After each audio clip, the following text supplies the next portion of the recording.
Hi, I'm Jenny. Today I was talking about the chaoshan opera. As you know, my first program was talking about the Beijing opera because China is my country. I come from China, so I pick up the Beijing opera.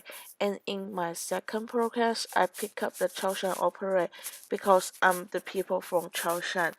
Of course, let me show you what is the chaoshan opera first.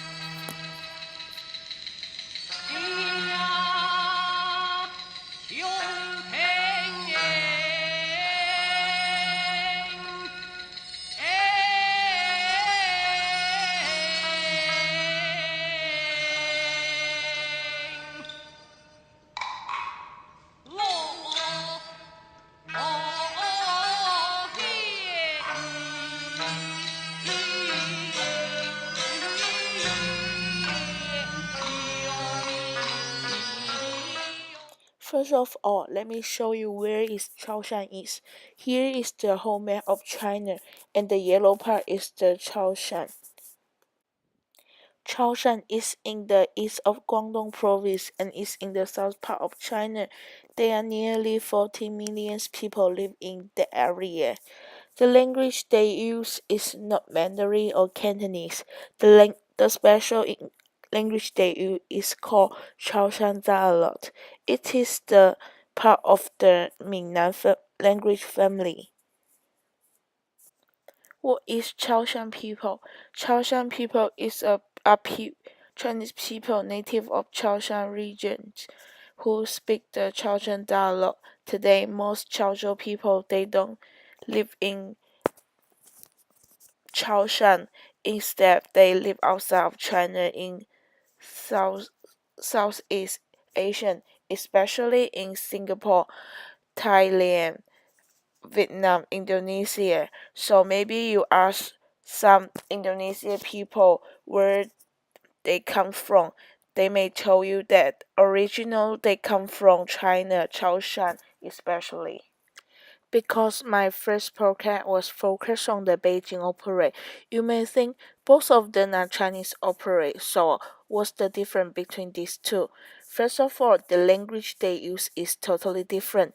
The Beijing opera is used Mandarin, which is the major language in China. However, the Chaozhou opera is used the Chaozhou dialect. Instead of four tones for each spell, the Chaozhou dialect we have eight tones of that. So the language they use create this unit operates.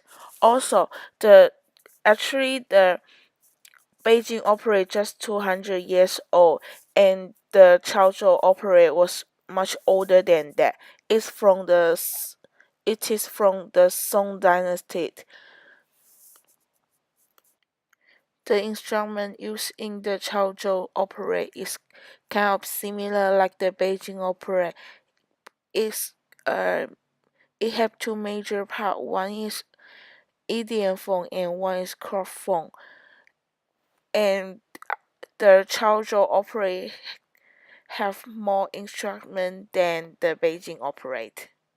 Another unique part of Chaozhou opera is in the opera they can have a group of people sing together. This just happen in the Chaozhou opera. Let me give you the example.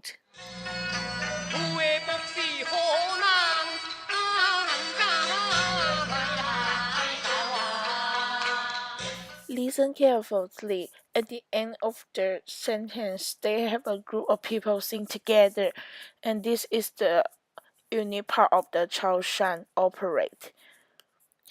As I mentioned before, Chaoshan people was everywhere, so the Chaozhou opera also inspired for a lot of praise, especially for in where have a lot of Chaoshan people. The audience for this opera usually is the people who was over 50 or 60 years old. So the challenge for this opera is now not a lot of young people interested in that. So not a lot of young people willing to learn that. So basically, this is my second podcast about the Chaozhou operate. In my final project, I will talking about the difference and similarity between the Chaozhou operate and the Beijing operate. Thanks for listening.